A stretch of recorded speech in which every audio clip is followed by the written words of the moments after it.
வணக்கம் நண்பர்களே. உங்க வாழ்க்கையிலேயே ஒரு திருப்பு முனையா அமையக்கூடியது உங்களுடைய 30வது வயது தான். இந்த 30வது வயதுல நீங்க எடுக்கக்கூடிய சில முக்கியமான முடிவுகள் தான் அடுத்த 30 வருஷத்துக்கு, அதாவது உங்களுடைய 60 வயது வரைக்கும் உங்க வாழ்க்கை எப்படி இருக்க போகுதுங்கிறத தீர்மானிக்குது.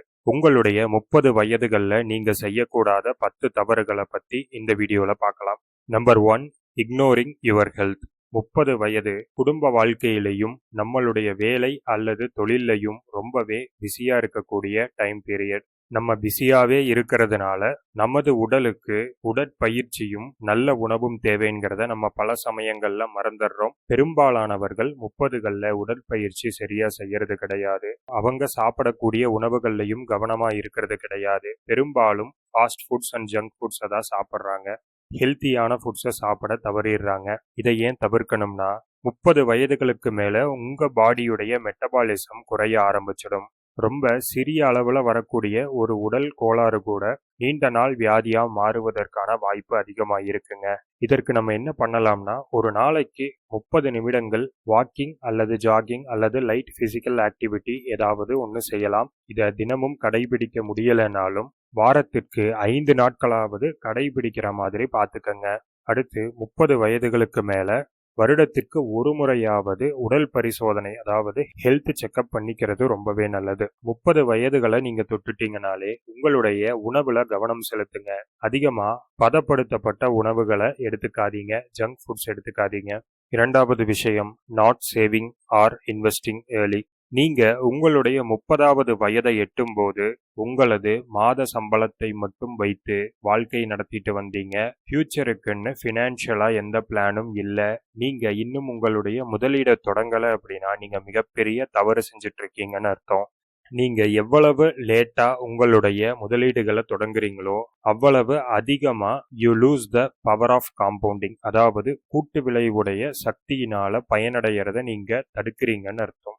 உங்களுடைய 20கள்ல நீங்க இன்வெஸ்டிங்கை ஸ்டார்ட் பண்ணிடணும். அப்பதான் உங்களுடைய 50கள்ல நீங்க ரிட்டையர் ஆக முடியும். 30 வயதாகியும் இன்னும் உங்களுடைய முதலீடை ஸ்டார்ட் பண்ணாம காலம் தாழ்த்திட்டு இருந்தீங்க அப்படின்னா அது உங்களை 60 வயது வரைக்கும் இல்ல அதற்கு மேலையும் கூட வேலை செய்ய வைக்கலாம். அதனால உங்க வருமானத்துல இருந்து வரக்கூடிய ஒரு சிறிய தொகையை நீங்க SIP, mutual fund, index fund இந்த மாதிரியான நீண்ட காலத்திற்கு இன்வெஸ்ட் பண்ணும்போது பெனிஃபிட் தரக்கூடிய விஷயங்கள்ல நீங்க முதலீடு செய்ய தொடங்கணும்.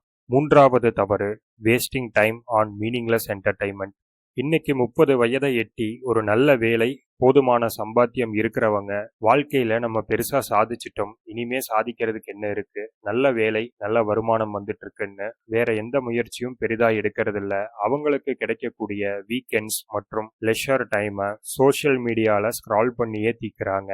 சோஷியல் மீடியா, நெட்ஃபிளிக்ஸ் இல்ல கேமிங் இந்த மாதிரியான என்டர்டைன்மெண்ட்ல நேரத்தை விரயம் செய்கிறார்கள். இது உங்களுடைய நேர விரயம் மட்டும் இல்ல, உங்களுடைய ஃபோக்கஸை, உங்களுடைய கிரியேட்டிவ் எனர்ஜியை இது ரொம்பவே பாதிக்குது. நீங்க சோஷியல் மீடியாலயோ ஆன்லைன் கேமிங்லயோ செலவிடக்கூடிய உங்க நேரத்தை ஏதாவது ஒரு கலையை கத்துக்கிறதுக்காக உபயோகிக்கலாம். பல நல்ல புத்தகங்களை படிக்கிறதுக்காக உபயோகிக்கலாம். உங்களுடைய சோஷியல் மீடியா யூசேஜை குறைக்கணும். அதன் மூலமா மொபைல் போன் யூசேஜையும் குறைக்கலாம். நான்காவது தவறு, நாட் மேனேஜிங் ஸ்ட்ரெஸ் ப்ராப்பர்லி. 30 வயதை தொட்ட அனைவருக்குமே அவங்க வேலை இடத்திலையும் சரி குடும்பத்திலையும் சரி அதிகமான ஒர்க் ப்ரெஷர், கூடவே பொறுப்புகளும் அதிகமா இருக்கும். இது கண்ணுக்கே தெரியாத ஒரு ஸ்ட்ரெஸ்ஸை உங்களுக்குள்ள கிரியேட் பண்ணி வச்சிருக்கும். ரொம்ப நாள் இந்த ஸ்ட்ரெஸ் உடம்புலயே இருக்கும்போது பல ஹார்மோன்களை அஃபெக்ட் பண்ணுது, உங்களுடைய மெட்டபாலிசத்தை அஃபெக்ட் பண்ணுது. குரோனிக் ஸ்ட்ரெஸ் உங்களுடைய தூக்கத்தையும் உடல் நலத்தையும் ரொம்பவே கெடுத்துடும். 30கள்ல உங்களுடைய மன அழுத்தத்தை நீங்க மேனேஜ் பண்ணல அப்படின்னா 40 வயதுகளுக்கு மேல உங்களுடைய உடல் நலமும் மனநலமும் வெகுவா பாதிச்சிடும். இதற்காக நீங்க மெடிடேஷன், டீப் பிரீத்திங் அல்லது ஜேர்னலிங் இந்த மாதிரியான விஷயங்களை பிராக்டிஸ் பண்ணலாம். ஐந்தாவது தவறு, surrounding your self with negative people. எதிர்மறையான எண்ணங்கள், எதிர்மறையான வார்த்தைகள், எதிர்மறையான செயல்களை செய்யக்கூடியவர்களை உங்களை சுத்தி வச்சுக்கிறது ஒரு மிகப்பெரிய தவறு. இவங்களை எப்படி கண்டுபிடிக்கிறதுனா, எதிர்மறையான நபர்கள் எப்போதும் புறம் பேசுபவர்களாக இருப்பாங்க. ஏதாவது ஒரு விஷயத்தை பத்தி அல்லது ஏதாவது ஒரு நபரை பத்தி கம்ப்ளைண்ட் பண்ணக்கூடியவங்களா இருப்பாங்க அல்லது சோம்பேறிகளா இருப்பாங்க. இவங்களோட நீங்க சேரும்போது அல்லது இவங்க உங்களை சுத்தி இருக்கும்போது உங்களையும் அவங்களுடைய வலைக்குள்ள இழுத்துருவாங்க. நீங்க எந்த 5 நபர்கள் கூட அதிகமா டைம் ஸ்பெண்ட் பண்றீங்களோ அந்த 5 நபர்களுடைய சராசரியா ஆகிருவீங்க அப்படிங்கிறத ஆராய்ச்சிகள் சொல்லுது. அதனால உங்களை சுத்தி எப்பவும் பாசிட்டிவான கோல் ஓரியன்டட் பீப்புளா இருக்கிற மாதிரி பாத்துக்கங்க. காசிப்பர்ஸ், கம்ப்ளைனர்ஸ், லேசி பர்சன்ஸ் இவங்களை எல்லாம் உங்க சரௌண்டிங்ஸ்ல இருந்து விலக்கிடுங்க.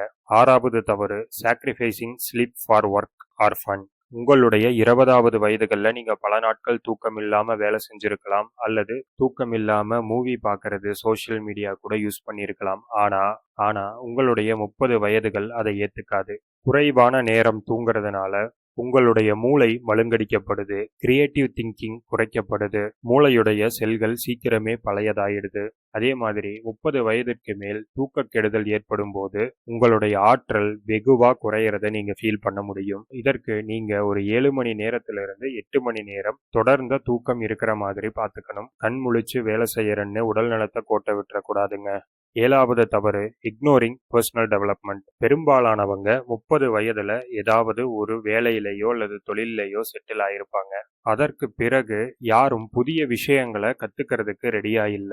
நம்ம கேரியர் இதுதான், இந்த வேலையை செஞ்சா போதும், பணம் வருது, இது போதும் அப்படின்னு சொல்லி இருக்கிறவங்க நல்லா தெரிஞ்சுக்கங்க, உங்களுடைய ஸ்கில் சீக்கிரமே அவுடேட் ஆயிரும். ஏன்னா 50 வருடங்களுக்கு முன் இருந்ததை விட இந்த உலகம் ஒவ்வொரு வருடமும் ரொம்ப வேகமாவே வளர்ந்துட்டு வருது. புதிய டெக்னாலஜிகளும் புதிய திறமைகளும் வந்துகிட்டே இருக்கு. அப்போ உங்களை நீங்களே மேம்படுத்திக்கலனா சீக்கிரமே அவுடேட் ஆயிடுவீங்க. இதற்கு நீங்க புதுசா ஒரு டூலை லேர்ன் பண்ணிக்கலாம், புதிய விஷயங்களை புத்தகங்கள் மூலமா கத்துக்கலாம், இல்லை ஆன்லைன் கோர்சஸ் ஏதாவது இருந்துச்சுன்னா அதில் ஜாயின் பண்ணி உங்களை நீங்களே டெவலப் பண்ணிக்கலாம். 8வது தவறு, நெக்லெக்டிங் ரிலேஷன்ஷிப்ஸ். 30 வயதுகளில் நீங்கள் உங்களுடைய ஒர்க்குக்காகவும் கெரியருக்காகவும் நிறைய எஃபர்ட் போட வேண்டியது இருக்கும். அந்த கெரியர் ஃபோக்கஸ் பெரும்பாலும் உங்களுடைய ஃபேமிலி அண்ட் ஃப்ரெண்ட்ஸ் கூட நீங்கள் ஸ்பெண்ட் பண்ணக்கூடிய டைமை குறைச்சிடுது. இதனால் உங்கள் ரிலேஷன்ஷிப் கெட்டு போகிறது மட்டும் இல்லாமல் லாங் டேர்மில் இது கண்டினியூ ஆச்சுன்னா எமோஷ்னலாக ஐசோலேட் ஆயிருவீங்க. இது உங்களை டிப்ரெஷனுக்கு கொண்டு செல்லும். இதற்காக நீங்கள் என்ன செய்யலாம்னா, எந்த அளவுக்கு உங்கள் வேலைக்கு முக்கியத்துவம் கொடுக்குறீங்களோ அந்த அளவுக்கு உங்கள் ஃபேமிலி அண்ட் ஃப்ரெண்ட்ஸ் சர்க்கிளுக்கு அவங்க கூட டைம் ஸ்பெண்ட் பண்ணுறதுக்கு, அவங்களுக்காக ஏதாவது ஒரு விஷயம் செய்யறதுக்கு நீங்கள் முக்கியத்துவம் கொடுக்கணும். 9வது தவறு, comparing your self to others. இன்னைக்கு எல்லார் கையிலயும் மொபைல் இருக்கு, எல்லாருக்கும் ஒரு சோஷியல் மீடியா அக்கௌண்ட் இருக்குங்க. அந்த சோஷியல் மீடியால நம்ம இருக்கிற இடத்துல இருந்து நமக்கு சம்பந்தமே இல்லாத வேறொரு இடத்துல இருக்கக்கூடிய அந்த நபருடைய வாழ்க்கைய நம்ம பார்க்க முடியும், அவங்க என்ன பண்றாங்கங்கிறத நம்ம தெரிஞ்சுக்க முடியும். இதனால 30 வயதுகள்ல இருக்கக்கூடியவர்கள் அவங்க ஏஜ் குரூப்ல இருக்கக்கூடிய மற்றவங்க லைஃப சோஷியல் மீடியால பாக்குறாங்க. பெரும்பாலான சமயங்கள்ல யாரும் வருத்தப்படக்கூடிய விஷயங்களையோ சோகத்தை ஏற்படுத்தக்கூடிய விஷயங்களையோ சோசியல் மீடியால சொல்ல மாட்டாங்க. ப்ரமோஷன் கிடைச்சிடுச்சு, கார் வாங்கிட்டோம், வீடு வாங்கிட்டோம், இந்த மாதிரியான வெற்றிக்கான பதிவுகள் தான் அதிகமா இருக்கும். அதை பார்க்கும்போது நம்ம அவங்க கூட நம்மளை கம்பேர் பண்ணிட்டு வாழ்க்கையில நம்ம மற்றவங்களை விட ரொம்ப பின்தங்கிட்டோமோங்கிற ஒரு மனப்பான்மை ஏற்படக்கூடும். இந்த கம்பேரிசன் உங்களுடைய மன அமைதியையும் கவனத்தையும் கெடுத்துவிடும். இதற்கு நீங்க என்ன பண்ணலாம், கவனத்தை உங்களுடைய கோல் எதுவோ, உங்களுடைய வளர்ச்சி எதுவோ அதற்கு நீங்க ஃபோக்கஸ் பண்ணணும். மற்றவங்களுடைய ஹைலைட்டட் ரீல்ஸ் அண்ட் போஸ்ட்டுக்கு நீங்க முக்கியத்துவம் கொடுக்க தேவையில்ல.